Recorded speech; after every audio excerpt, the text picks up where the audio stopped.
prophet is the image that its maker should carve it. The molded image, the teacher. Okay, welcome brothers and sisters. Karibuni mandugu na madada. I just want to welcome everybody to this camp meeting. Nataka kuwakaribu nyinyi wote katika makambi hii. And I want to say that I'm very thankful to be here. Na nataka kusema kwamba ninashukuru kwamba niko hapa. I know that there's some new people with us. Najua kwamba kuna wageni miongoni mwetu. And there's obviously some people that are up to date with the message that we've been putting out there. Na bado kuna wengine ambao wamejua zile vitu ambavyo tumekuanga tukisoma. So the purpose of this week is to relay a lot of things in relation to the binding off. Na kazi ama jambo ambalo tutakuwa tunafanya wiki hii ni kuangalia binding off. Ni kuangalia jinsi ambavyo tutakuwa tunasoma kuhusu malaika watatu ambaye ni malaika ambaye anakusanya watu kwa mara ya mwisho. Okay, but before we go there tonight, what we're going to do is we're just going to do a little bit of revision. Lakini kabla twende hapo, jioni ya leo tutafanya tu marudio kidogo for some of our new members, kwa sababu ya wageni wa miongoni mwetu, and then it'll lead us down to where we are now in history. Na itatuelekeza hadi wakati tulipo katika historia. Now, before we begin, let us have a word of prayer, and then we can get into the doctrinal things. Kabla tuanze, hebu tuanze kwa maombi. Okay.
Amen.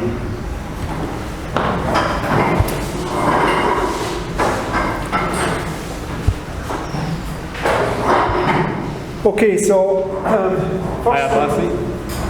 first thing we're going to deal with is a quick revision of the reform lines. Jambo ambalo tutafanya ni marudio kuhusu laini ya marekebisho. Okay, so even the people that are not are fairly new in these things, hata kwa wale ambao bado ni wageni kwa mambo haya, the last few days up in Kitale there we've been going through the Alpha and Omega, the beginning and the end. Tulipokuwa pale Kitale tulikuwa tunafanya mafunzo ya kuhusu Alpha na Omega, mwanzo na mwisho. And we've been looking at some of the attributes of God. Na tuliangalia kuhusu sifa za Mungu. And one of his attributes is that he changes not. Na sifa moja ambayo ya Mungu ni kwamba habadiliki. God is not a respecter of persons. Mungu si atambui mwanadamu. His dealing with men is ever the same. Jinsi anavyohusika ama jinsi anavyohusika na binadamu ama jinsi fanya kazi yake na wanadamu. Jinsi anavyofanya kazi yake na wanadamu ni sawa kila mara. Okay. The God of the Old Testament is the God of the New Testament. Ule Mungu wa Agano la Kale ndio Mungu ule wa Agano Jipya. And many people struggle when they're reading the Bible in the Old Testament, they struggle to see Jesus Christ. Na watu wengi wanapata shida kumwona Yesu katika Agano la Kale. But that's because they read the Bible in a literal storybook format. Na hiyo ni kwa sababu wanasoma Biblia kwa jinsi ya kiasili, ni kama ni hadithi hizi za vitabu tu. And they do not understand that all these stories are pointing to the end of the world. Lakini hawaelewi kwamba hadithi hizi zote za Biblia zinaonyesha mwisho wa dunia. And we're also looking at this point that first comes the natural followed by the spiritual. Na tuliangalia jambo hili kwamba kwanza linalokuja ni kiasili alafu linafuatwa na kiroho. The natural histories are all typifying the end of the world. They type and antitype. Vitu za kiasili zinaashiria vitu za kiroho. So what God has done, right? He tells us in Isaiah. We just go there. Go to Isaiah 28. Twende katika kitabu cha Isaya 20.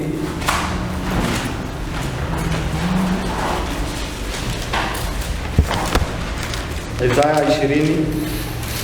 And let's begin in verse 9. Kuanzia mstari wa 9 and we'll read to verse 12 hadi mstari wa 12. Isaya 28. Isaya 28 kuanzia mstari wa 9 hadi 12. Nasema, amfundisha nani maarifa? Amtamfahamisha nani habari hii? Je, ni wale waliochishwa maziwa, walioondolewa matitini? Kwa maana ni amri juu ya amri, amri juu ya amri, kanuni juu ya kanuni, kanuni juu ya kanuni, huku kidogo na huku kidogo. La, bali kwa midomo ya watu wageni na kwa lugha nyingine atasema na watu hawa, ambao aliwaambia, hii ndiyo raha yenyu, mpeni raha yeye aliyechoka, huku ndiko kuburudika, lakini hawakutaka kusikia. So does it say line upon line in this way? Yeah, inasema mstari juu ya mstari. Okay, because some of them don't. But right here it says, ask the question, whom shall God teach? Hapo anauliza swali, Mungu atafunza nani? Okay, who is God going to make to understand his doctrine? Mungu atafanya nani aelewe mafunzo zake? And it tells us those that are weaned from the milk, those that desire after the deep spiritual things of God. Inasema wale ambao walioachishwa maziwa, wale ambao wanatamani vitu za kiroho za Mungu. And it says he's going to teach us precept upon precept, line upon line. Na anasema atatufunza kanuni juu ya kanuni, mistari juu ya mistari. And when you go through the Bible, a precept is a principle or a rule. Na ukienda katika Biblia, kanuni ni pia kama sheria. Okay, so God doesn't change. That's a precept. Mungu habadiliki, hiyo ni kanuni. Right. So we have to understand all the principles and rules in the Bible. Ni Right. lazima tuelewe kanuni zote na sheria zote za Biblia. And we have to bring them all together, line upon line upon line. Na lazima tuzilete zote pamoja, mstari juu ya mstari. And through our studies, we understand that these lines represent lines of history. Na kwa mafunzo zetu tumekuwa tukiona kwamba hizi mistari ni mistari za historia. Okay? And if you look at verse 12, he tells us that this is the latter rain. Na ukiangalia katika fungu la 12 inasema hii ndio ile mvua ya mavuli. So the latter rain comes to you precept upon precept, line upon line. Na mvua ya mavuli inakuja, mvua ya masika inakuja mstari juu ya mstari, inakuja kwa jinsi ya mstari juu ya mstari, kusoma Biblia mstari juu ya mstari. Okay, so in order for us to understand that God changes not and he's the same yesterday, today and forever. Na ili tuelewe kwamba Mungu ni yule na habadiliki, na yeye ndiye yule jana na leo na milele. He has to prove that to us in his word. Ni lazima atudhibitishie hiyo kutumia neno lake. So I'm just going to deal firstly with 4 lines. Kwanza nitazungumzia tu kuhusu hizi mistari 4. And each line here has 7 waymarks. Na kila mstari hapa iko na waymarks. Right. Iko na hatua 7, waymarks, hatua 7. And those 7 waymarks are based upon the 7 thunders in Revelation chapter 10. Na hizi hatua 7 katika mstari msingi wake zinapatikana katika kitabu cha Ufunuo 10. When the thunder is God's voice is his prophetic word. Ufunuo 10 tunaona hizi ngurumo 7, na hizi ngurumo 7 ni sauti ya Mungu. So each one of these waymarks is the Lord in prophecy marking something for us, leading us down to a point in judgment. Na kila hatua hapa ni zile ngurumo saba na pia ni Leading us down to a point in judgment. Okay, the seven thunders, They're leading us down to a point. Okay, hizi hatua saba ni hatua ambazo zinatuongoza katika mwisho wa dunia ama zinaonyesha mwisho wa dunia. And of course they're based upon the everlasting gospel. Na msingi wake ni ile injili ya milele. And the everlasting gospel is the three angels' messages. Na injili ya milele ni zile ujumbe tatu wa malaika. Okay, so now what I want to show is that this line here, which is based upon the line of Moses, kile ambacho nataka kuonyesha ni kwamba mstari huu ambao ni mstari wa ule wa Musa, inaonyesha historia wa mstari wa Musa, is the beginning of the beginning of ancient Israel. Hii mstari ya Musa pia ni ile mwanzo wa historia ya Israeli. It's the alpha. Ni alpha, ni mwanzo. And when you come down to Christ's line, it's the omega, it's the end of the ancient Israel. Na ukikuja katika mstari wa Kristo ni mwisho wa historia ya Wanaisraeli. And I want to show how these two histories are perfect parallels. Na nataka kuonyesha jinsi ambavyo hizi historia mbili ni sawa, ni sawia kabisa. Okay? And how the waymarks on the lines, not everything is exactly, but there's enough for you to see that there's two perfect parallels. Na nataka kumuone kwamba hatua hizi zote si kila kitu ni sawia, lakini ni pia sawia kabisa, yani kulingana ni sawia kabisa. Okay, when I say they're not exactly, I'm not saying that they're imperfect. God has a purpose for that, but you don't see that until later. Sorry, please. When I say that they're not perfectly matched, I'm not saying that they're imperfect. Na anavyosema kwamba si ati ni sawia kabisa, si ati anamaanisha si kamilifu. What I'm saying is that God has a purpose in that, and you will see that later. Ile jinsi, kwa sababu ya hiyo ni kwa sababu Mungu akona sababu ya kufanya matofauti hayo kidogo, na tutaona ni kwa sababu gani baadaye. Okay, so in every line it always begins with God's people being in captivity. Na tutaona kwamba kwa kila mstari hizi inaanzia na watu wa Mungu kuwa wamepelekwa katika utumwa.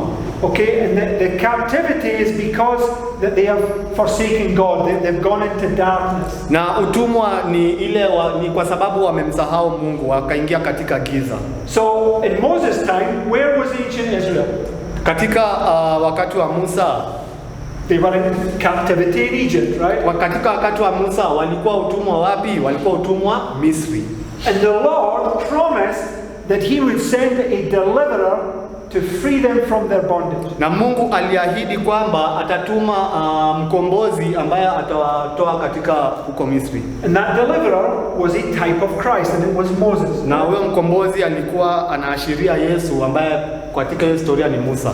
So you have the birth of Moses, and the birth very clear in the Bible that Moses is a type of Christ, right? Kwa hivyo uko na kuzaliwa kwa Musa, na kwa Biblia ni sawa kabisa, utaona ni dhahiri kabisa kwamba Musa anaashiria Yesu. So when Moses was born, what did they want to do to him? Wakati Musa alizaliwa, walitaka kumfanyia nini? There was a death decree against him, right? Kulikuwa na ile amri ya kifo.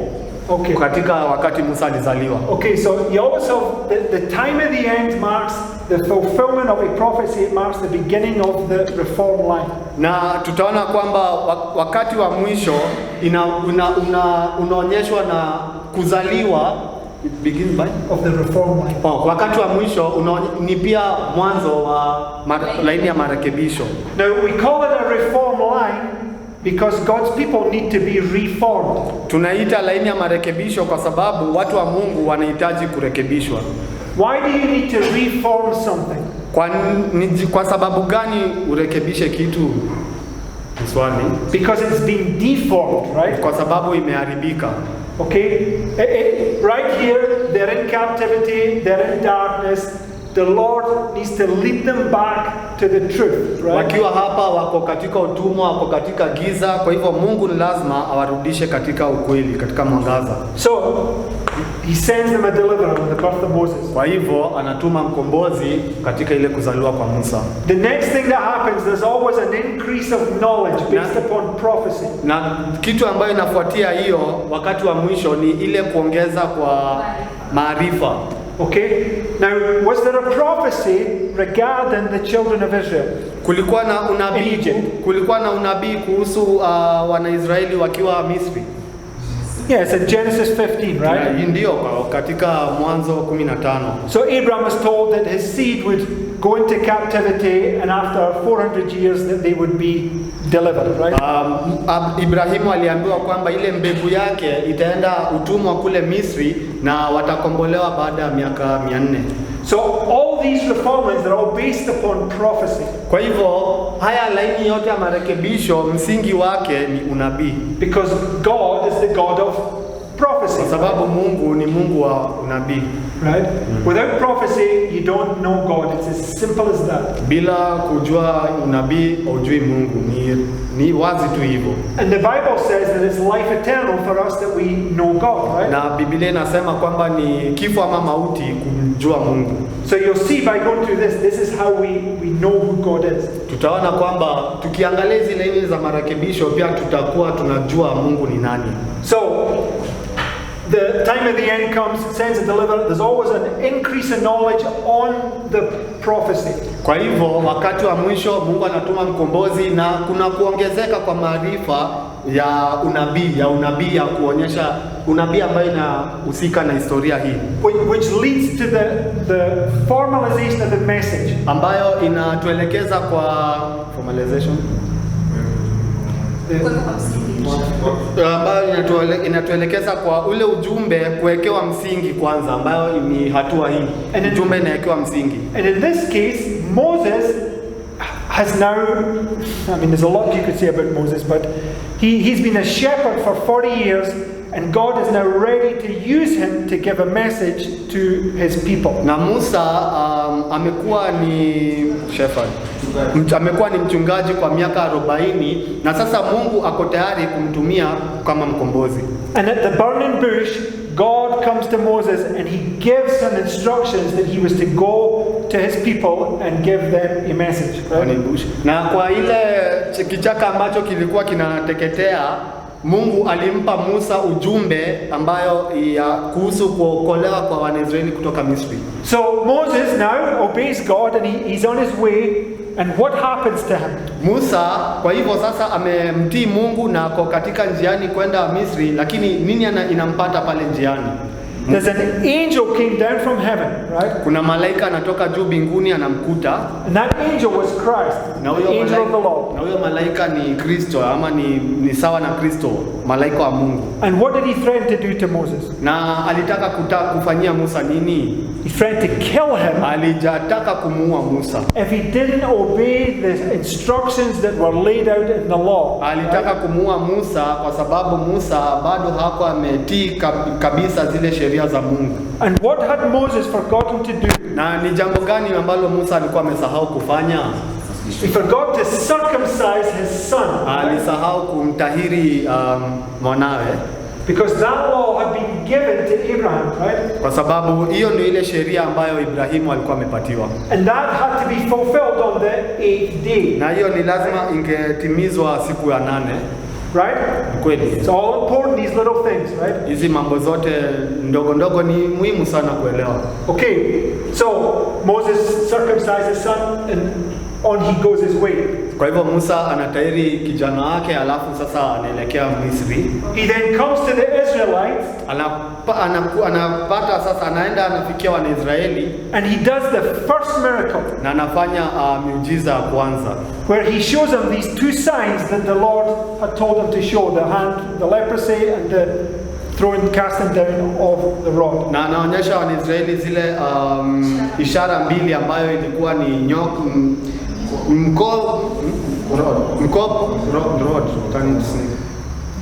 The rod. Cast it down with the rod and the hand. Yeah, the I'm asking the rod. What's the rod? Fimbo kugeuka nyoka na ile mkono wake kuwa kupata ukoma, leprosy, ukoma. Okay? And then the next thing, once the elders and all that believe him, he then goes before Pharaoh and tells Pharaoh, let my people go. Na wakati wale wazee wa Israeli wanamwamini, basi sasa wanaenda pale kumpata Farauni na anaambia Farauni, achilia watu wangu. But Pharaoh, let me just ask the question. What was the controversy at that time? Lakini wacha niulize swali. Hiyo katika historia ya Musa, jambo ambalo lilikuwa gogoro sana wakati huo, ilikuwa ni jambo gani? Who was this Pharaoh? Huyu Farauni alikuwa ni nani? He was a Pharaoh that knew not Joseph, right? Alikuwa ni Firauni ambaye hakumtambua Yusufu. But what else was as important about him? Lakini jambo gani tena lingine ni muhimu kumuhusu huyu Firauni? He's the Assyrian, right? Alikuwa pia Muasiria. He was from Assyria. Alikuwa ametoka Asiria. And it's very important because the Assyrian is a subject of Bible prophecy. Na ni muhimu kuelewa hivyo kwa sababu Muasiria ni jambo la muhimu ama ni jambo kuu la liko katika Biblia. And I'll just show you what that is. Go to Isaiah 53. Hapo tuende katika Isaiah 53 niwaonyeshe. In verse 4. Kuanzia mstari wa 4. Isaiah 53 mstari wa 4 inasema, hakika ameachukua masikitiko yetu, amejitwika huzuni zetu. Isaiah 53. Sorry, 52 verse 4, excuse me, I said 53. Okay, ni samahani, Isaiah 52, Isaiah 52 mstari wa 4 ambaye inasema. Okay, so just had a bit of a mishap there, but let's go back to this point. So when Moses and Aaron came before Pharaoh, there was these false prophets that manifested themselves. Kwa hivyo wakati Musa na ndugu yake Haruni walienda pale mbele ya Firauni, pia kulikuwa na wale wanabii wa uongo walikuwa pale.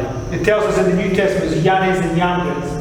Na kwa ile agano la Jipya tunapata hata jina zao ambao walikuwa wanaitwa Yanes na Jambres. Okay, so because of that, Pharaoh didn't believe him.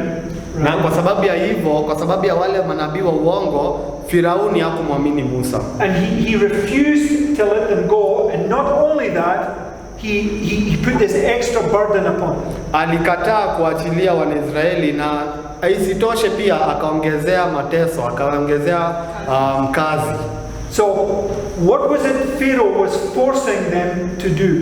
Kwa hivyo Firauni alikuwa anawalazimisha wafanye nini?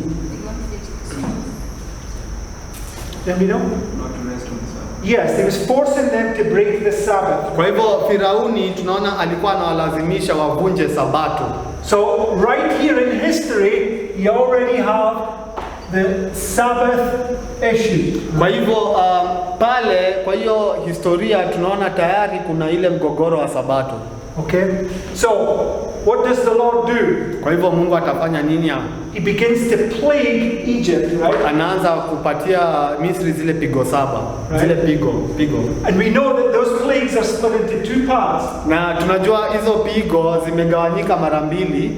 The first 3 plagues, pigo 3 za kwanza, fell on both the Egyptians and the Israelites. Ziliangukia wa Misri na Wanaisraeli wote pamoja.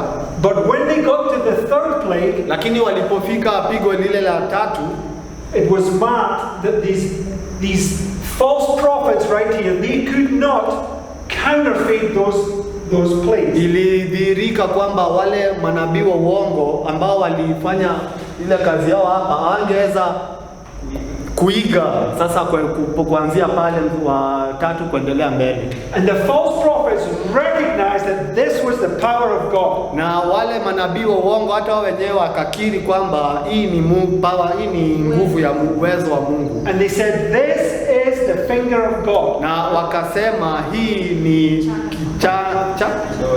kidole cha Mungu. And right there God put a separation. He said tomorrow I will not plague my people anymore. I'm only going to plague the Egyptians. Na hapo Mungu akaweka ile mgawanyiko, akasema kesho yake Wanaisraeli watapokea pigo, lakini Wamisri pekee ndo watapokea sasa pigo. So the 3 plagues leads down to a judgment where there's a separation and followed by 7 last plagues. Kwa hivyo zile pigo 3 za kwanza zinakuelekeza hadi hukumu hapo, alafu baada ya hukumu kunatokea sasa pigo zile 7.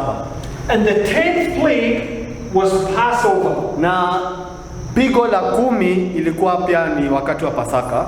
And it marked the point where the children of Israel came out of Egypt. Na inaonyesha ile wakati ambao Wanaisraeli walitoka Misri.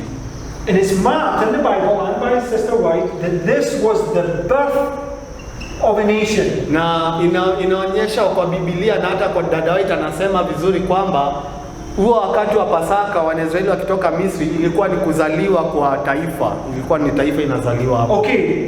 So if God's dealing is ever the same, we should see similar things at the end, right? Kwa hivyo kama Mungu anafanya sawa kwa kila mara, tunafaa kuona jambo lile lile hadi mwisho wa dunia. Right? Ni kweli.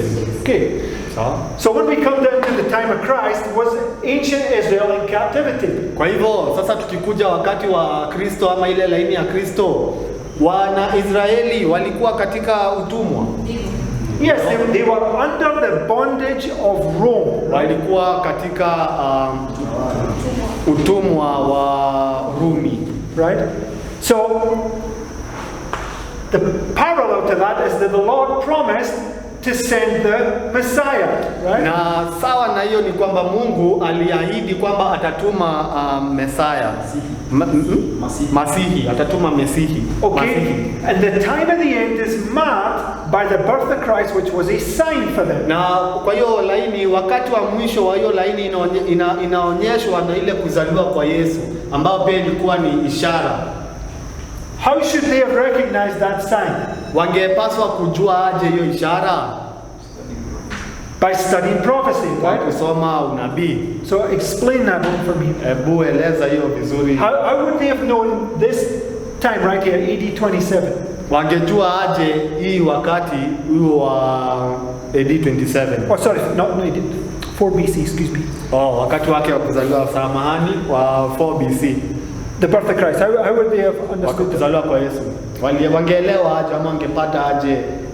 Wangeipata aje hiyo kuzaliwa kwa Yesu? The prophets are said in the Old Testament that a star shall come out of Jacob, not so planning pointed to how his ministry was to last, and how was to do all those things that was given in the New Testament. That's correct, but where did that prophecy point to? Hiyo ni sawa, lakini hiyo unabii ilikuwa inaonyesha nini ama ilikuwa inaonyesha wapi? His ministry. Anasema huduma. Okay, but it doesn't tell you when. Lini? How do we know when? Lini? Okay, so this was AD 27, right?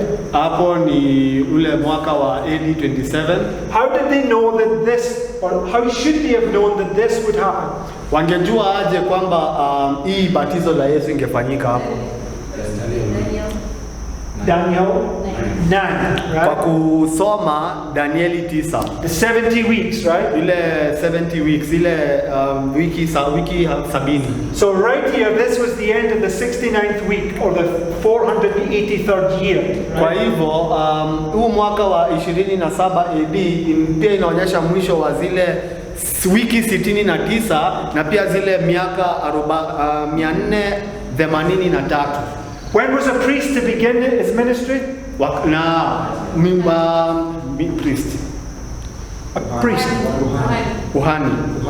Kuhani. Sasa kuhani alikuwa anafaa anze huduma wake akiwa miaka ngapi? Kuhani Right, when he was 30, right? miaka 30. So all you have to do is count back 30 years, right? Kwa hivyo ile tu wangepaswa tu kufanya ili wajue mwaka Yesu alizaliwa ni kuhesabu tu miaka 30 nyuma wangepata. And they would have known when he should have started his ministry. Wangejua wakati ule Kristo anapaswa kuanza huduma yake.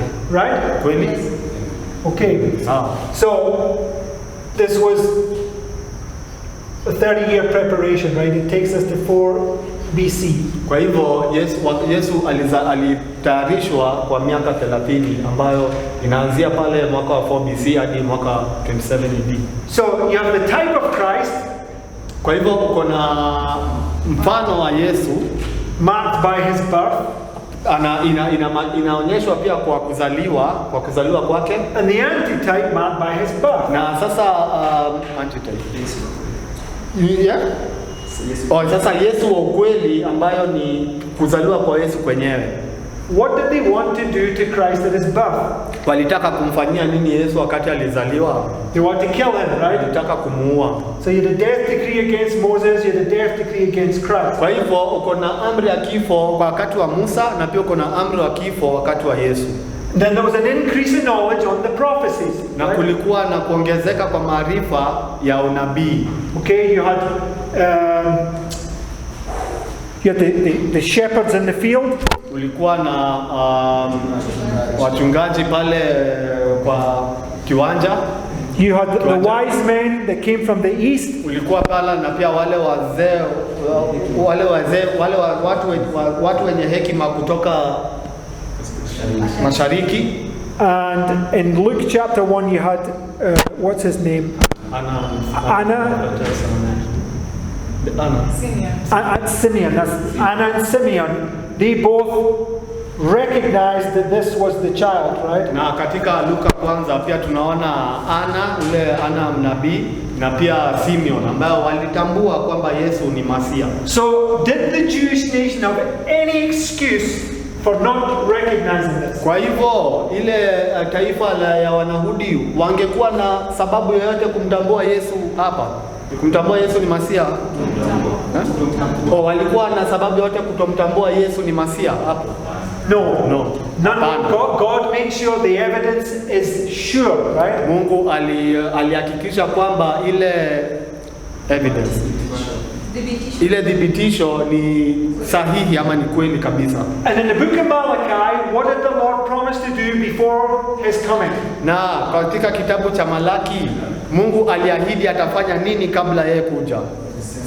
Send Elijah the prophet, right? Atatuma Elia ule mnabii. And 6 months before, John, who Christ says was Elijah, began to preach, right? Na miezi 6 kabla Yesu kukuja kubatizwa, Yohana akaanza kuhubiri, na Yohana ni mfano wa Elia. So right here Moses goes forth as a messenger, and right here John goes forth as a messenger. Kwa hivyo katika hii historia Musa anaenda kama mjumbe, na katika hii historia ni Yohana sasa anaenda kama mjumbe, Yohana Mbatizo. So when John, right, is prophesying, right, what does Christ do? Wakati Yohana anapeana ile unabii, Yesu naye Kristo anafanya nini? Right on time, he comes and he confirms John's prophecy, right? Ile wakati ambao unaotimia, Yesu anakuja na anahakikisha ule unabii wa Yohana Mbatizo. At the baptism, right? Wakati wa kubatizwa kwake. What is baptism? Kubatizwa ni nini?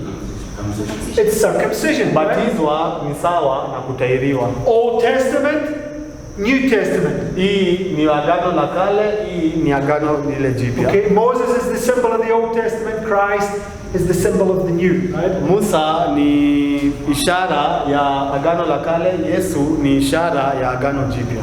So just as an angel came down there, did a divine symbol come from heaven on Christ when he got baptized? Sasa kama vile Yesu Kristo ndo alikuja hapa katika kutahiriwa, tunaona pia divine symbol.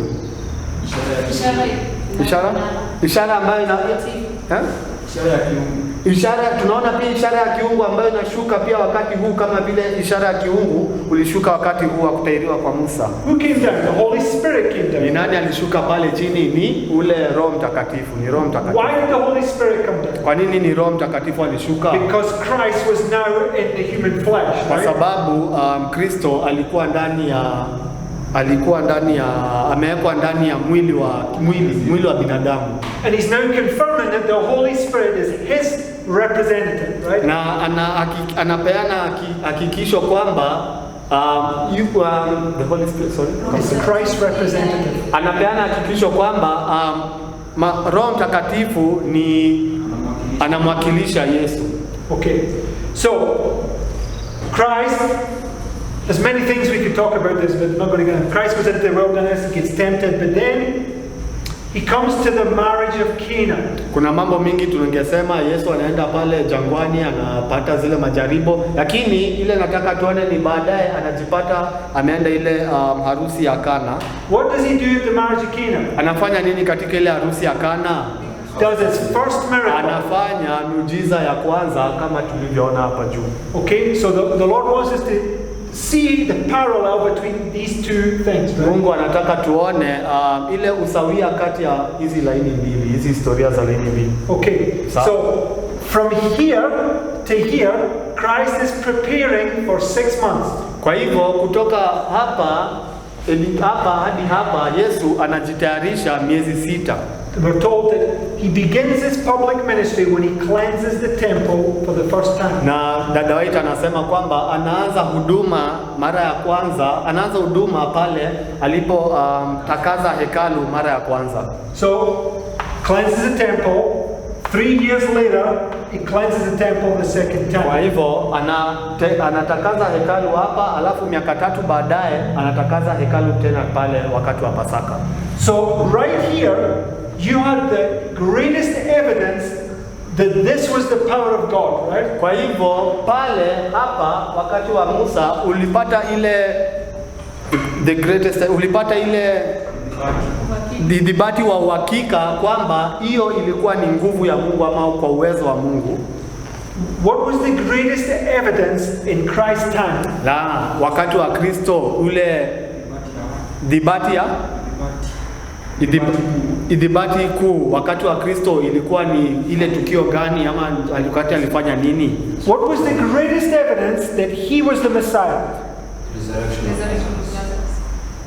Ni nini ilikuwa idhibati kuu kwamba yeye alikuwa ni Masia? Ilikuwa triumphal entry. Anasema ni ile triumphal entry. Kuingia Yerusalemu kwa kishindo. Wakati aliingia Yerusalemu kwa kishindo hapa ilikuwa ni dhibati kuu. So when Christ gets on the ass, he's announcing himself as king, right? Kwa hivyo wakati Yesu alikalia ile punda alikuwa anajitangaza kama mfalme. And there's a great rejoicing, right? Na kulikuwa na furaha kuu. And the cry goes out, blessed is he that cometh in the name of the Lord. Na kilio kilienda kwamba anabarikiwa ambaye anakuja katika jina la Mungu. Who's leading in that procession? Ni nani alikuwa anaongoza hilo msafara? Nani alikuwa anaongoza? Lazarus. Ni Lazaro. Lazarus is leading that ass on which Christ sat, right? Lazaro ndio ambaye alikuwa anaongoza ile punda ambayo Yesu alikuwa amekalia. Okay? Kweli And sawa?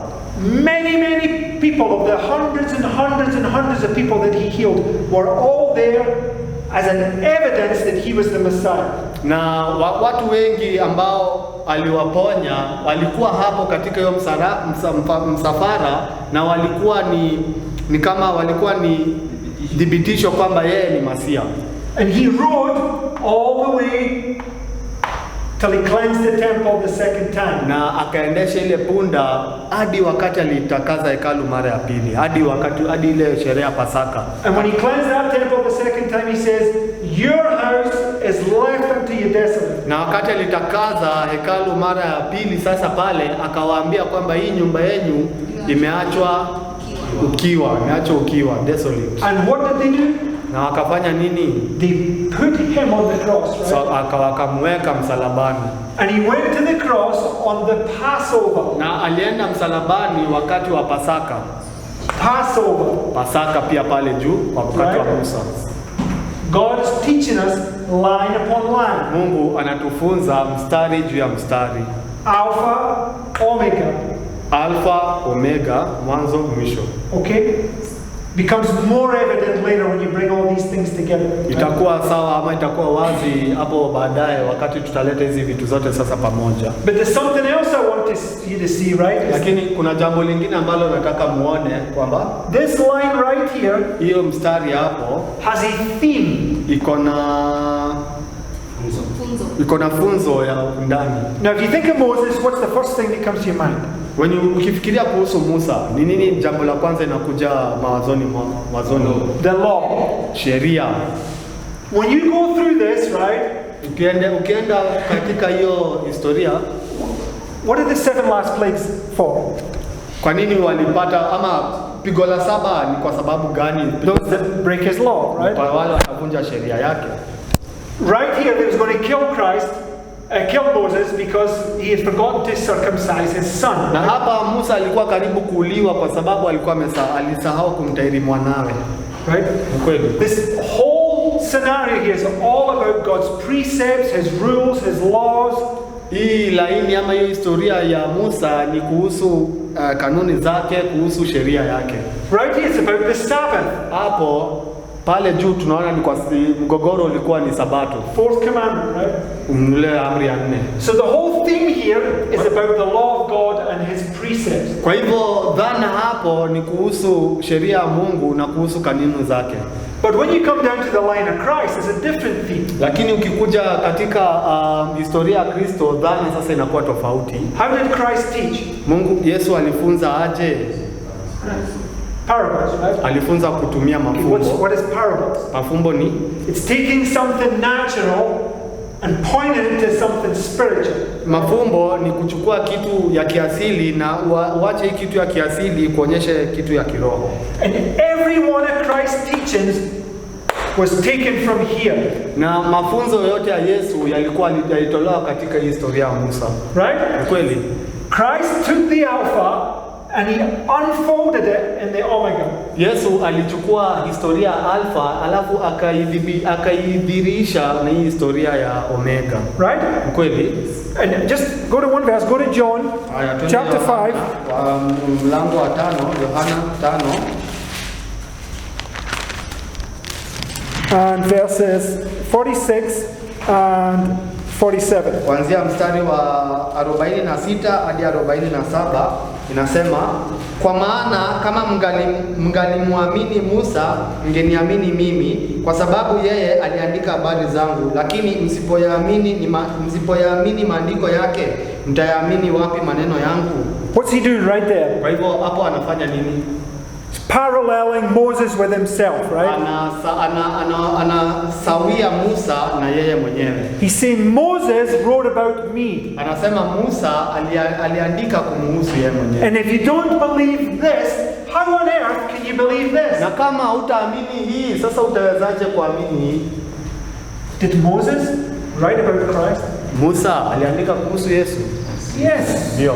Showing the exact points that Christ was going to fulfill in its order, right? Alionyesha kila hatua ambayo Yesu atatimiza kwa hatua. Okay, so let's come down to the next 2 lines. Haya, sasa tukuje kwa hizi laini za mwisho, hizi laini mbili. So what we're going to look at here is this line is dealing with how do you put the prayer. No, I'm not talking about the theme. I'm trying to explain between The decrees. No, I know that. I'm trying to. What's the history? This is the end of the Christian dispensation, right? Hii sasa ni wakati wa mwisho wa ama okay, this is the beginning of the 2300 days, this is the end of the 2300 days. Hii historia inaonyesha sasa ile mwanzo wa zile siku 2300 na hii historia inaonyesha mwisho wa zile siku 2300. Okay, the third decree Artaxerxes was the beginning of the 2300 days, 457. Kwa hiyo hii amri ya 3 ya ule mfalme Artaxerxes ilikuwa ina mwanzo wa ile mwaka 2300. Right? Kweli? 2300 years. Baada ya miaka 2300 takes you to October 22nd, 1844. Inakuelekeza hadi hii tarehe ya October 22nd, 1844. Okay, so what I want to look at is this line is the Alpha and this line is the is the Omega. Pia nataka tuone kwamba hii historia ni Alpha na hii historia ni Omega. Okay, so the time of the end marked by the fall of Babylon based upon the 70 years of given by Jeremiah. Na kwa hii historia wakati wa mwisho unaonyeshwa na ile mwisho wa miaka 70 ambao ulikuwa umeshatabiriwa na ule nabii Jeremiah. I'll just show you that. Just go to Jeremiah 25. Hebu twende Jeremiah 25. Jeremiah 25. There's two 70-year prophecies. Kuna unabii mbili kuhusu hizi miaka 70. Right? Sawa? And one ends in 530 BC. Moja inafikia mwisho pale mwaka wa 538 BC. Okay.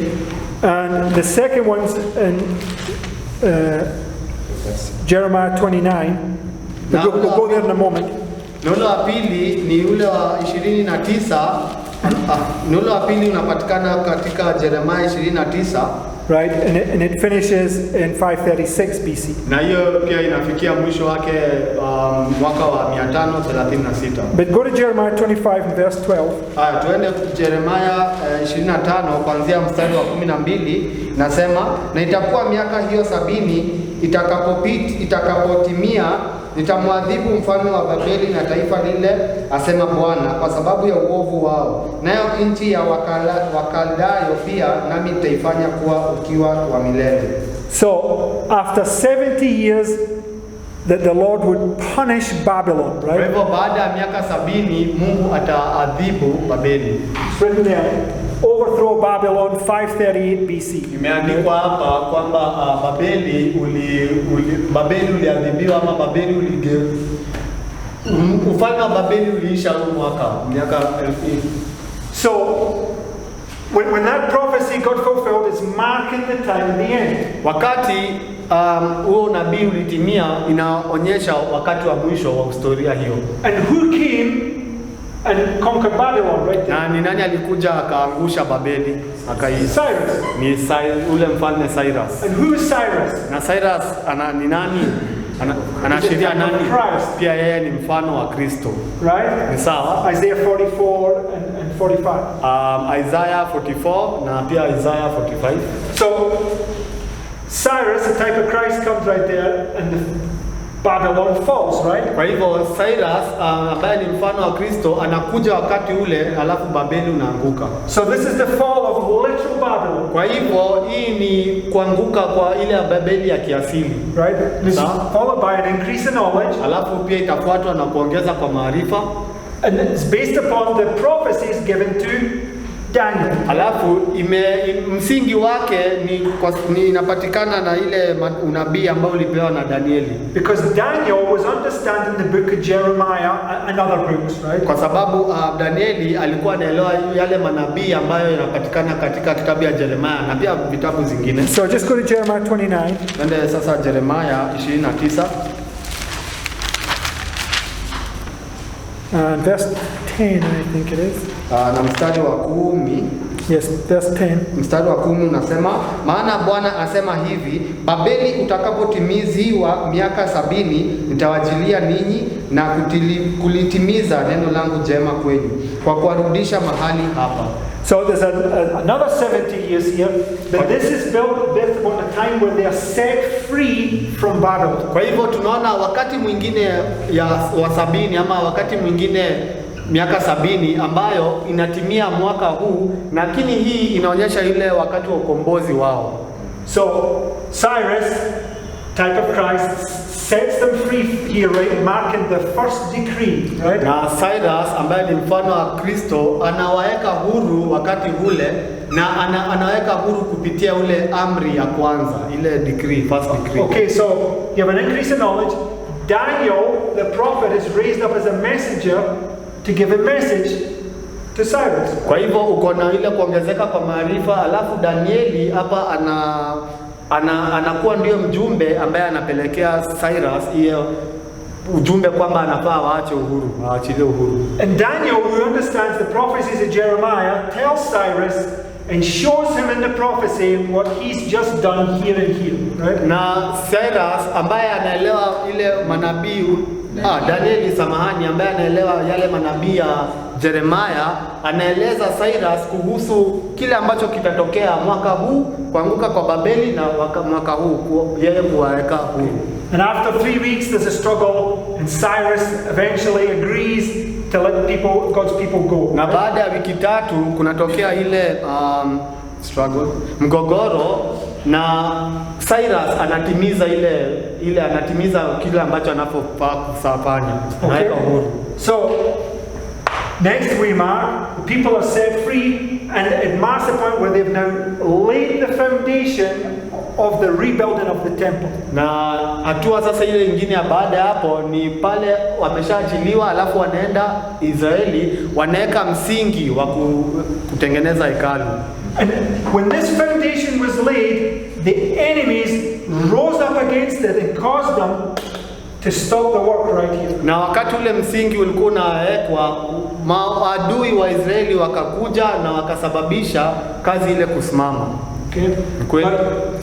Through the prophesying of Haggai, etc., the people went back to work, and there was a second decree put in place by Darius. Lakini kwa sababu ya ile sasa unabiwa akina Hagai na wengineo, wakarudi na wakaendelea kutengeneza hekalu, na sasa ile amri ya pili ya Darius ikapeanwa. And the second decree was based upon the first. Na ile amri ya pili pia inapatikana, msingi wake ni ule amri ya kwanza. Okay, so the people of God continue, right? So kwa hivyo watu wa Mungu sasa wakaendelea kutengeneza hekalu, and they complete the temple, na akamaliza kutengeneza hekalu. And what we have here is a last warning message to all the people that are in captivity. Na sasa kwa hii hatua nyingine, kile ambacho kitafanyika ni wale ambao bado walibaki ule utumwani wanapatiwa ujumbe ama onyo la mwisho. The book of Zechariah says, ho ho, flee from the land of the north. Pale kitabu ya Zechariah inasema ho ho, torokeni kule kaskazini. Which is like Babylon is fallen, come out of Babylon. Ambayo ni sawa na Babeli umeanguka, tokeni Babeli. Okay, you also have a nice history here from the book of Ezra, but we're not going to go into that. Na pia uko na historia nzuri sana katika kitabu ya Ezra, lakini hatutaenda hapo wakati huu. Okay, and it leads up to the third decree given by Artaxerxes. Na inakupeleka hadi ule amri ya 3 ambayo ilipeanwa na mfalme Artaxerxes. So, what you have is a history showing 3 decrees to rebuild the literal temple. Kwa hiyo historia kile ambacho unaona ni zile amri 3 ambazo zilipeanwa ili kujenga hekalu ama kutengeneza hekalu. Okay, so that's the alpha. Sasa hiyo ni alpha ya hiyo historia ama mwanzo. So now we're going to come down to the omega. Sasa tuone omega ama mwisho. They were in captivity in literal Babylon. God's people are in captivity in spiritual Babylon. Sasa hapa kwa historia walikuwa utumwani katika Babeli ya kiasili, alafu hapa wanaenda utumwani katika Babeli ya kiroho. From 538 to 1798 is the 1260 years where God's people were being persecuted, right? Kuanzia mwaka wa 538 hadi mwaka wa 1798 ni miaka 1260 ambayo watu wa Mungu walikuwa wanateswa na papa. And Sister White says that the children of Israel, or the God's people here, were in as much captivity as they were in captivity in the 70 years. Na dada White anasema kwamba watu wa Mungu walikuwa utumwani sawa tu kama vile watu wa Mungu walikuwa utumwani wakati huu. Okay. First comes the natural, followed by the spiritual. Kwanza ya kiasili, alafu baadaye ya kiroho. So, the time of the end is marked in Daniel chapter 11, right? Na wakati wa mwisho unaonyeshwa pale Danieli 11. Right? And the charts marked in Millerite history, right? Wait. It's 1798. Okay, right. 1798, right? Na kwa chati ule mwaka ambao papa unafika mwisho wake imeonyeshwa hapa na ni mwaka. And Sister White also clearly confirms 1798 was the time of the end. Right? Na Sister White anaonyesha wazi pia kwamba huu mwaka ni wakati wa mwisho wa hiyo historia. And in 1798, the papacy gets its deadly wound, right? Na pia wakati wa huu mwaka 1798 upapa anapokea ile kidonda kuu. So when he gets a deadly wound, what happens? Spiritual Babylon falls. Wakati anapata ile kidonda kuu, nini inafanyika? Babeli ya kiroho inaanguka. Now I just want to confirm that. Go to Revelation 17. Nataka sasa kudhibitisha hiyo, hebu twende Ufunuo 17. And Ufunuo 17. verse 10. Kuanzia mstari wa 10 nasema, navyo ni wafalme 7, 5 wamekwisha kuanguka na mmoja yupo na mwingine hajaja bado, naye atakapokuja imempasa kukaa muda mchache. So it says 5 are fallen. Kwa hivyo inasema hapo 5 wameanguka. Babylon, Medo-Persia, Greece, pagan Rome, papal Rome, right? Babeli,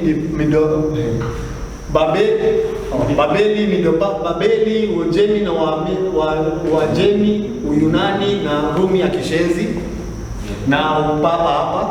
Okay. Right? So that brings you down to 1798. Kwa hivyo hapo inakuleta Fall of Babylon. hiyo hapo inakuleta hadi mwaka wa 1798 ambayo ni kuanguka kwa Babeli ya kiroho. It's also no accident that the beginning of the statue is literal Babylon, the end of the statue is spiritual Babylon. Na si jambo, it's not si coincidence. No accident or coincidence. Si ajali kwamba hapa Babeli ya kwanza ni ya kiasili na hapa ni Babeli ya kiroho. So it says in Daniel chapter 11, at the time of the end there'll be an increase in knowledge and many people are going to run to and fro and look for the knowledge in the Bible. Right?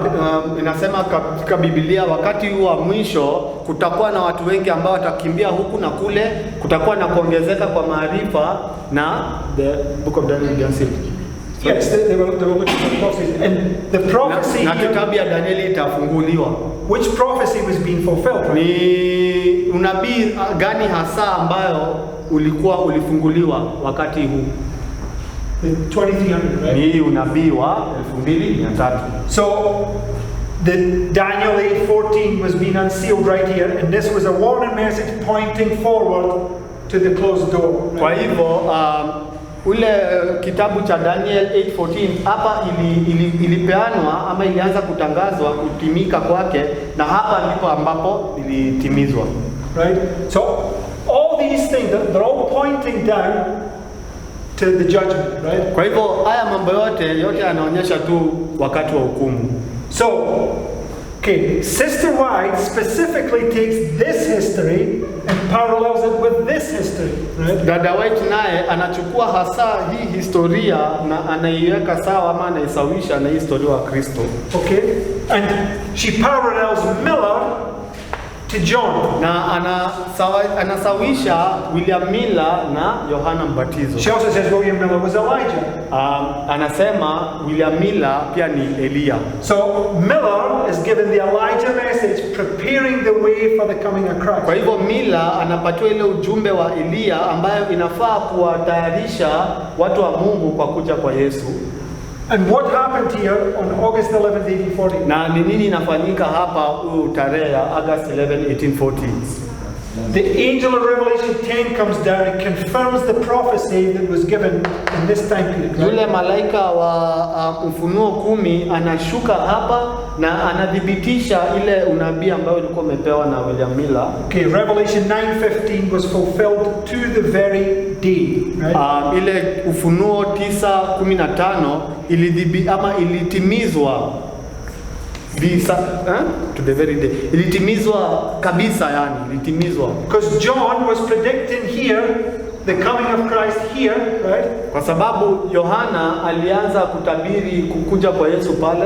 And Miller and all his associates were predicting this prophecy right here. Right? Na mila na wale ambao wote walihusika naye walitabiri kukuja kwa ama kuanguka kwa ule ufalme wa Ottoman wa mwaka huo. Okay, so on August 11, 1840, the angel of Revelation 10 comes down, and Sister White says it was none other personage than Jesus Christ. Kwa hivyo wakati huu ule malaika wa Ufunuo 10 anashuka, na dada White anasema kwamba si mtu mwingine bali Kristo, ni sawa tu na Kristo. Huyu malaika ni sawa na Kristo.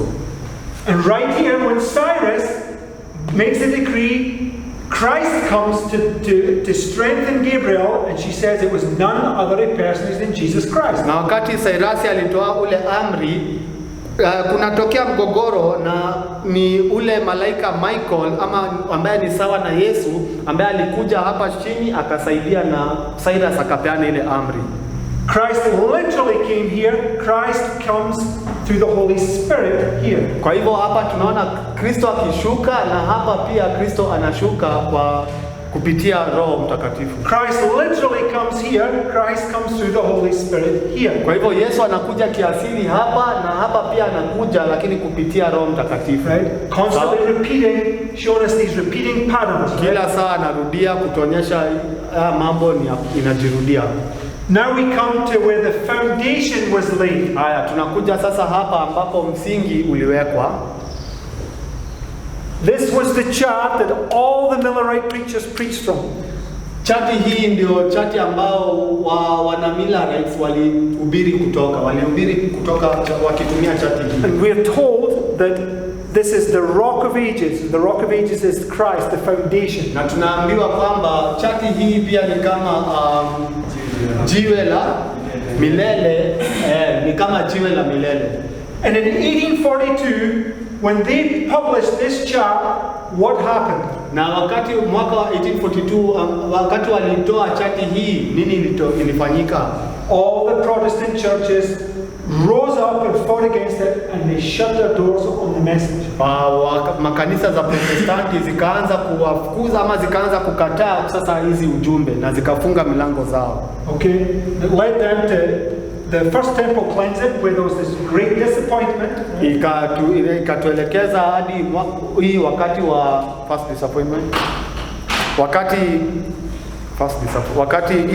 wana Millerites walisikitika mara ya kwanza, wakati walisikitika kwa mara ya kwanza.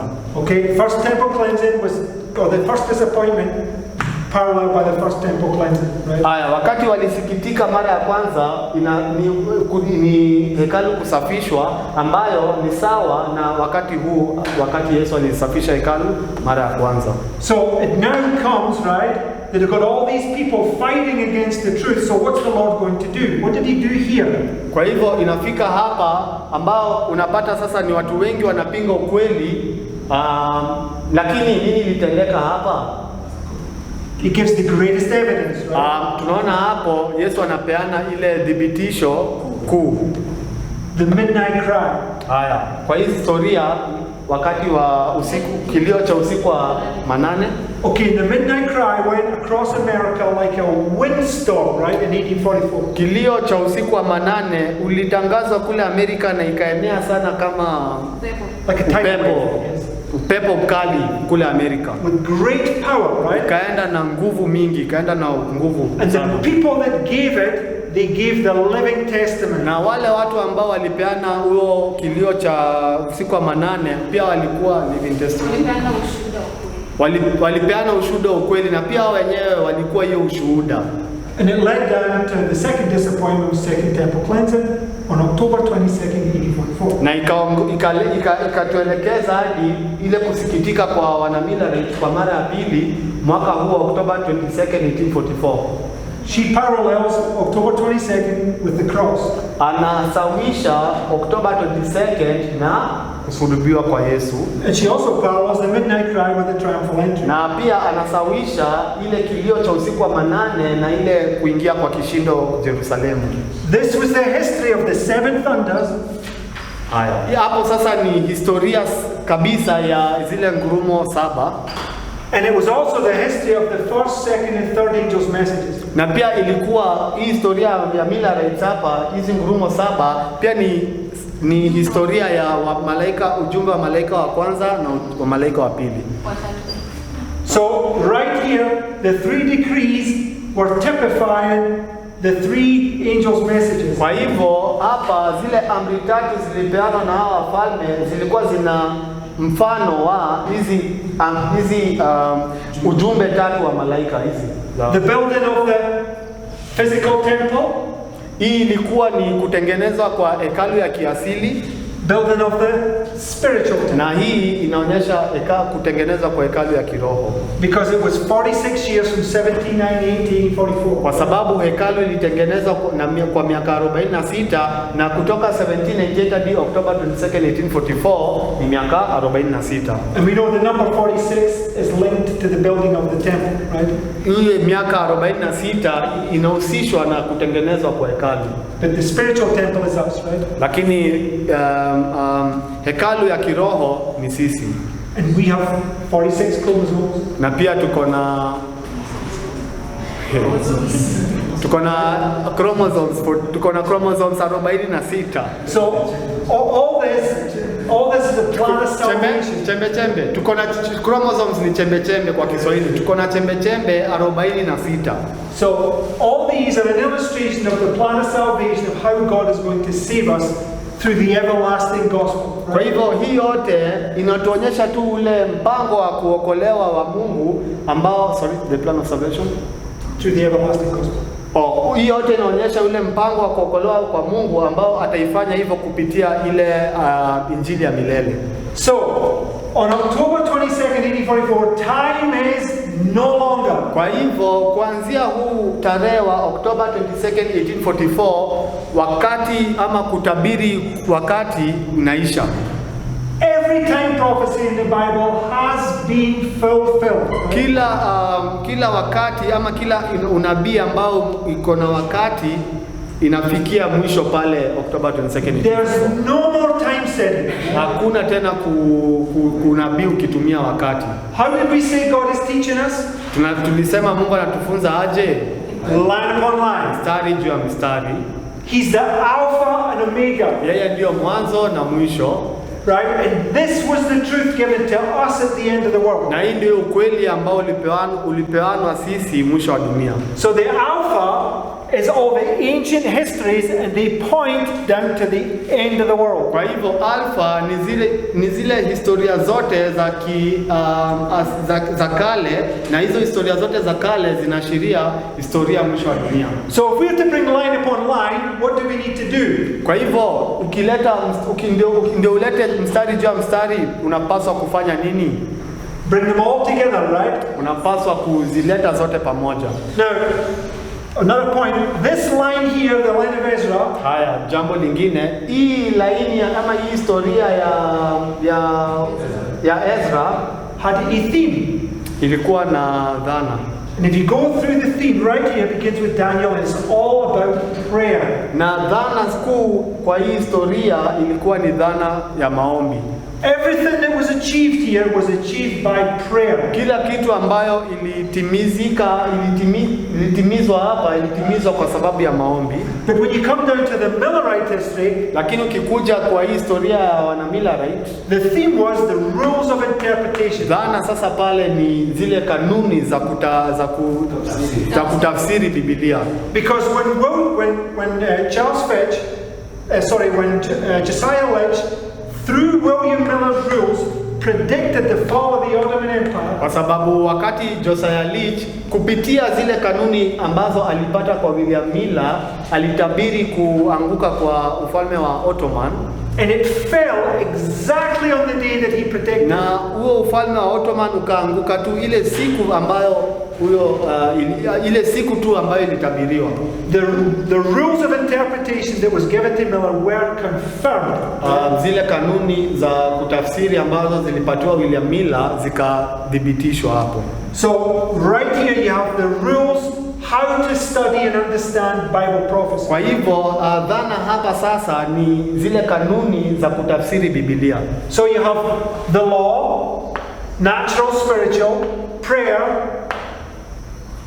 and rules. Kwa hivyo kwa hii historia dhana ni sheria, hii historia dhana ni kiasili na kiroho, hii historia dhana ni maombi, na hii historia dhana ni kanuni za kutafsiri. So if all these are types, Kwa what do you hivyo have to do with them? kama hizi zote ni mfano, tunafaa kuzifanya nini?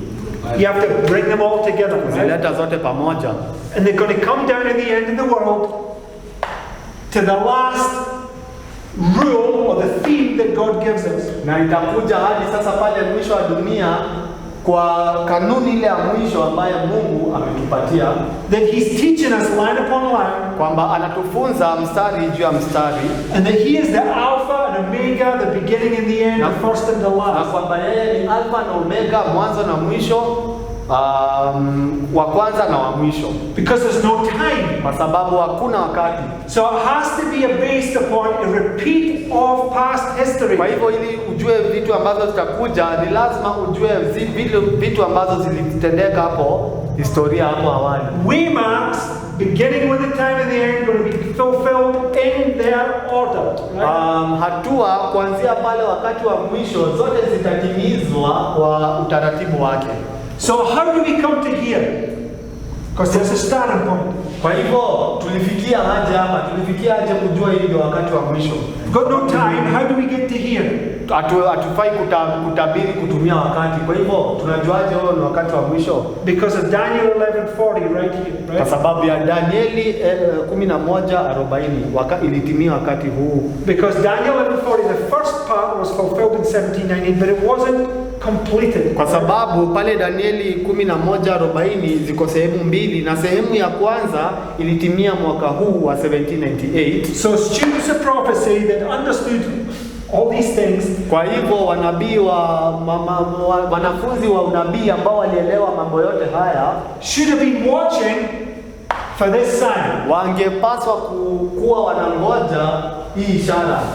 But why was it impossible that we could see this sign? Kwa nini basi ilikuwa haingewezekana watu kuona hii ishara hii mwaka? Because there's no new thing at the end of the Kwa world. sababu hakuna jambo jipya mwisho wa dunia. So why could we not understand this? Basi kwa nini hatukuelewa tukio hili lilitendeka hii mwaka na lilikuwa imetabiriwa? Because every single one of them was in spiritual captivity, pointing to spiritual darkness. Kwa Right? sababu kwa hizi historia zote tunaona wakati huu watu wa Mungu wako utumwani, na wakiwa utumwani wako pia gizani. So the church down through history was in apostasy against God, Kwa right? hivyo kanisa ilikuwa imewasihi, ilikuwa katika ile ilikuwa imeasi, ilikuwa ile katika ile hali ya kuasi. So God sends prophets to them with a message to waken them up and bring them back to God. Kwa hivyo Mungu anatuma wanabii wake kuwapatia, kuwaonya na kuwaamsha ili warudi kwa Mungu. So the Seventh-day Adventist Church that's formed right here, where what condition does it go into immediately? Kwa hivyo kanisa la SDA ambalo lilianzishwa hapa, tukifikia mwaka huu iko katika hali gani? It goes into darkness, right? Iko katika giza, iko katika utumwani. It's now in spiritual captivity, all based upon these histories. Iko Right? utumwani wa kiroho kulingana na historia hizi zote. But nonetheless, when that thing comes filled, it marks the point in time where the time of the end begins, right? Lakini wakati huu wakati ambao unafika inaonyesha pia wakati wa mwisho ambao ni wakati wa kama hiyo. It marks the point in time when it's being fulfilled. Inaonyesha wakati hii watu kuwa utumwani inatimizwa. Okay, so a prophecy has to be fulfilled naturally, historically first, right? Na unabii lazima kwanza itimizwe kiasili kwanza, kihistoria itimizwe kwa historia kwanza.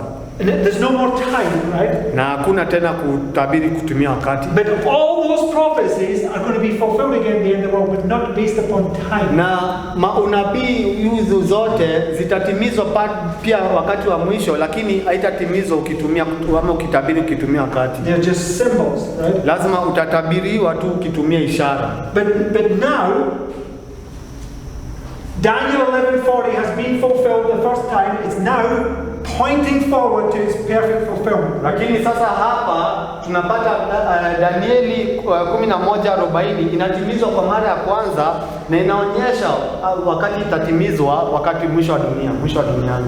Okay, so time of the end comes, increase in knowledge on the prophecies, right? Kwa hivyo wakati wa mwisho unafika, kunakuwa kuongezeka kwa maarifa wa unabii.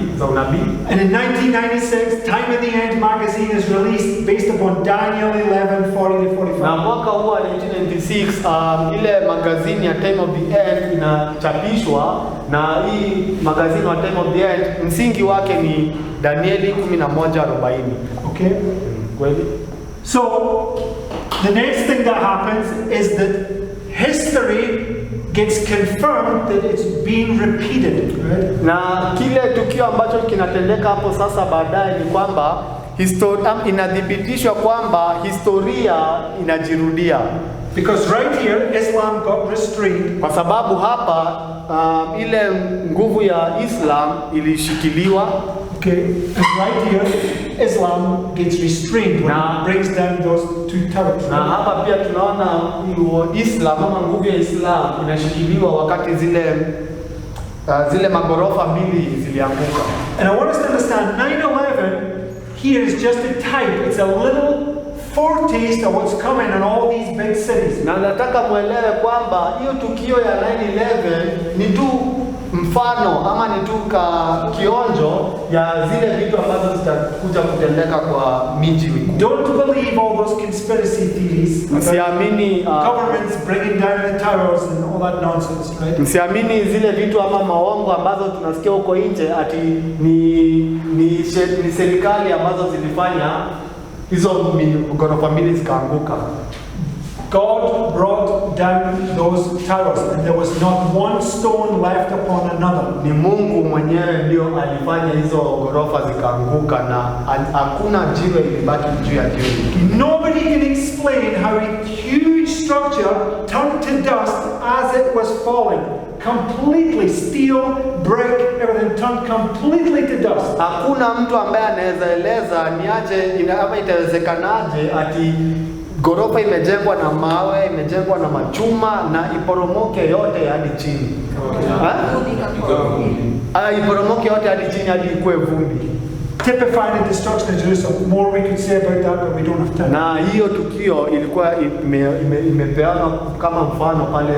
Mfano wa hii tukio ni ile kuharibiwa wa Yerusalemu. So at 9/11, second angel comes down and the first angel gets confirmed right here. History is repeating itself.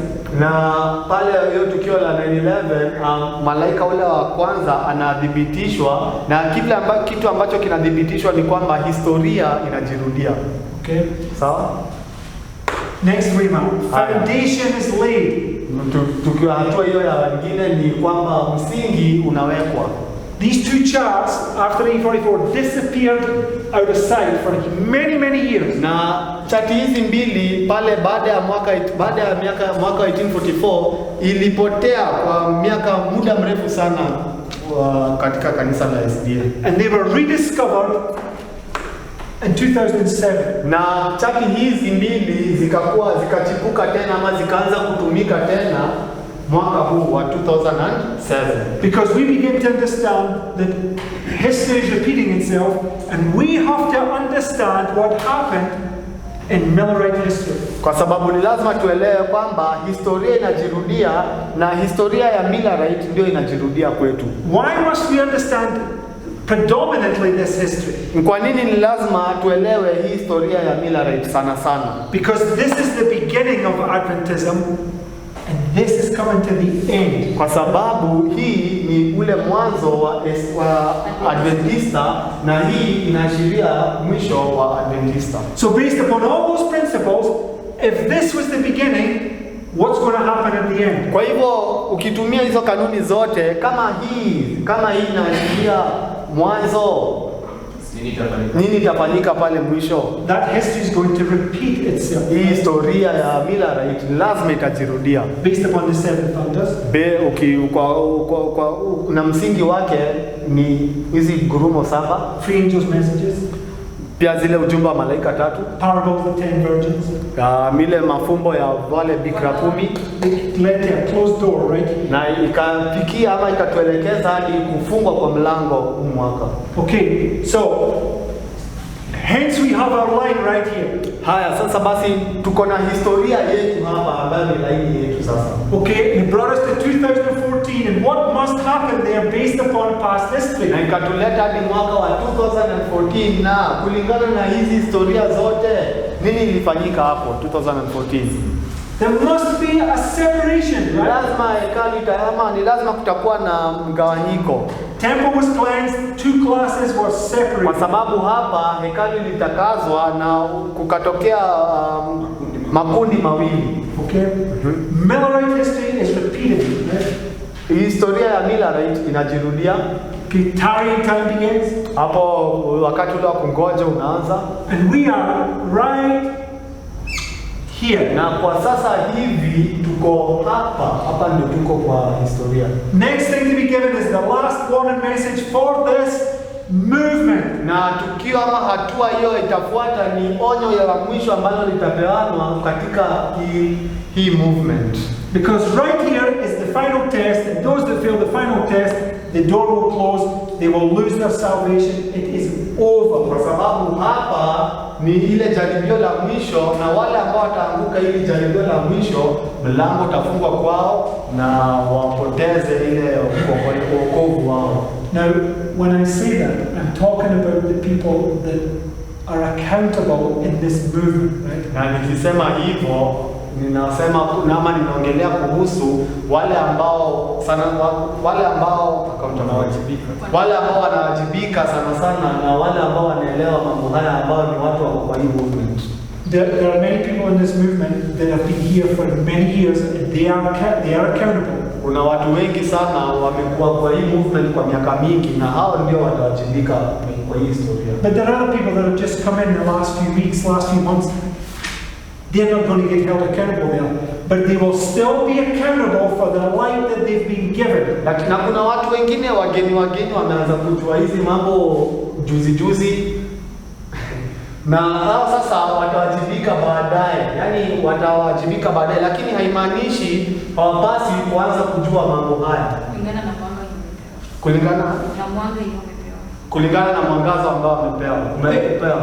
It will be followed by a type of the 7 last plagues.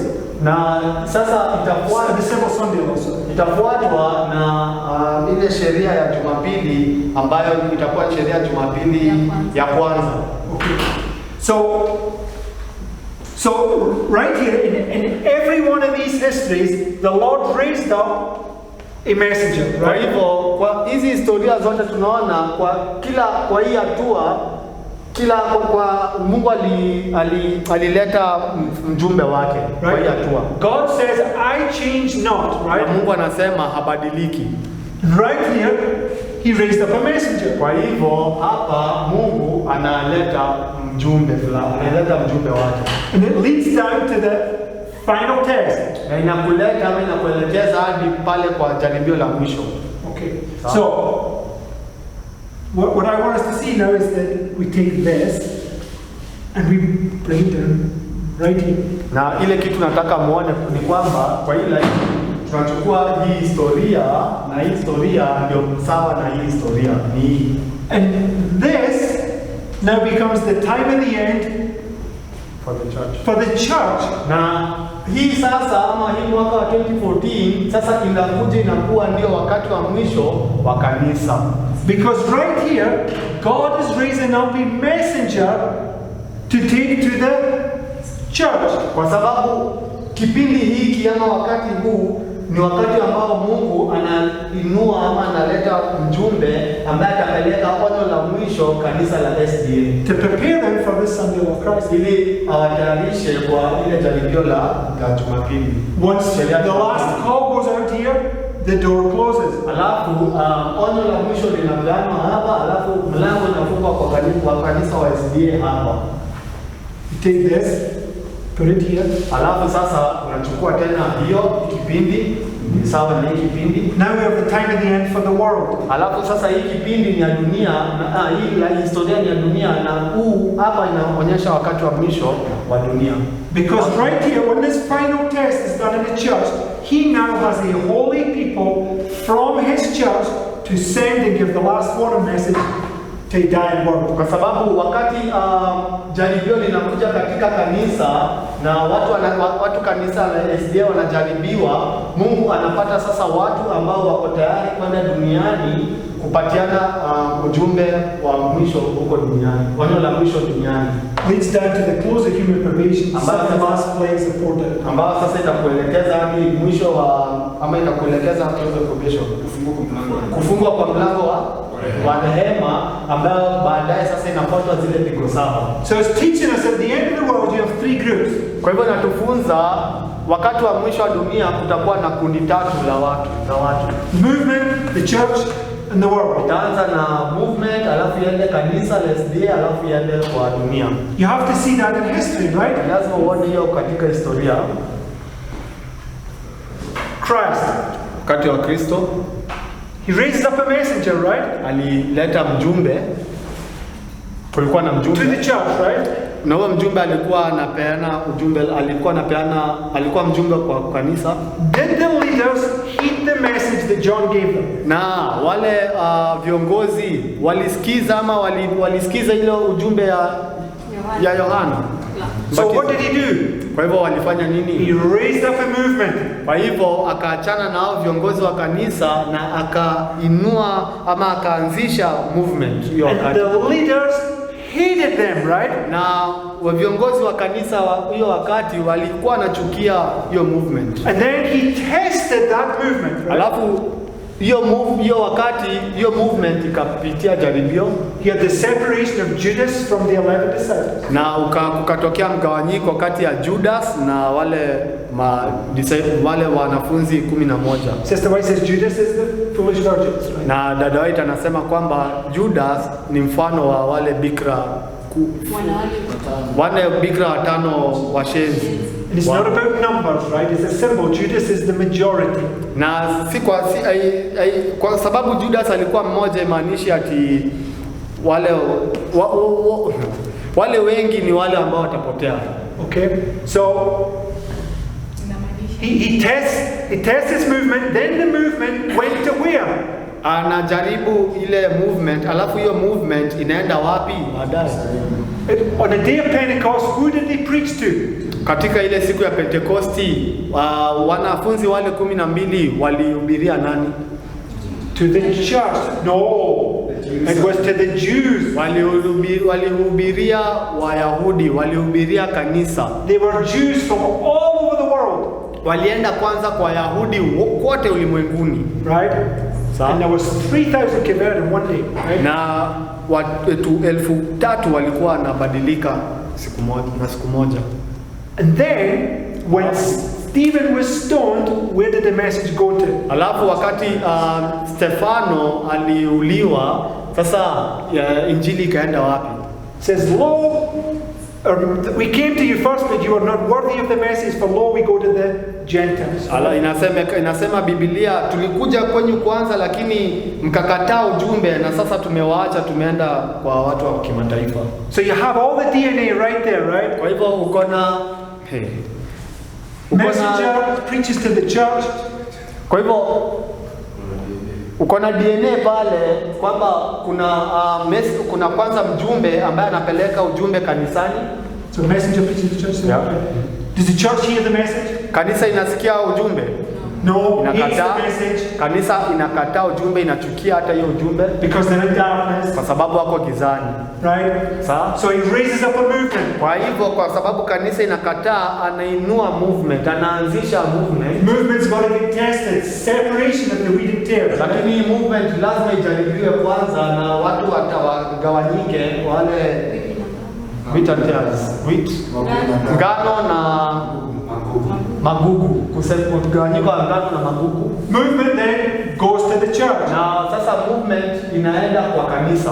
Once the church has been cleansed, church goes to the Gentiles. Na wakati kanisa inatakazwa, sasa wale ambao wametakazwa kanisani wanaenda kwa watu wa kimataifa ama wanaenda duniani. So that is a very brief overview of a lot of studies, right? Kwa hivyo hiyo tu ni ufupisho ya mafunzo mengi sana. But the point I want to make is, just putting this in place. Kwa hivyo ile jambo muhimu nilikuwa nataka kusema ni kwamba what I want to deal with is this. Throughout this campaign, is predominantly going to deal with this part right here. Kwa hii makambi sana nitakuwa nikishughulikia sana huu wakati kuanzia pale 2014 hadi ile sheria ya Jumapili ya kwanza utakaokuja. Because this is typifying this, the Sunday law, right? The image of the beast test. Kwa sababu hii ni tu mfano wa sasa kile ambacho kitakuja wakati wa Sunday law, wakati so we're going to take this and we're going to lay it on this because it's the same history, right? Kwa hivyo tutachukua hii historia na tutaendelea juu ya hii historia kwa sababu ni sawa.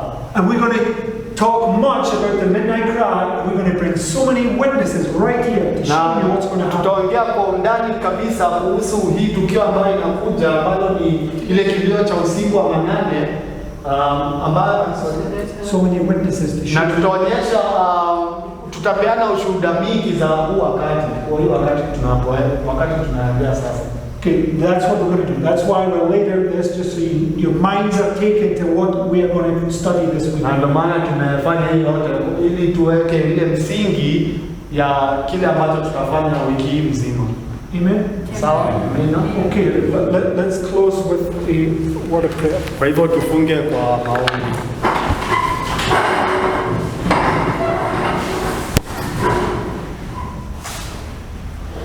Dear Heavenly Father, Mungu Baba, Lord, we thank you for this place that you've given us to study. Tunakushukuru kwa mahali hapa umetupatia tuweze tukajifunze neno lako. I want to thank you for all the brothers and sisters that have attended. Tunakushukuru kwa mandugu na madada ambao wamekuja.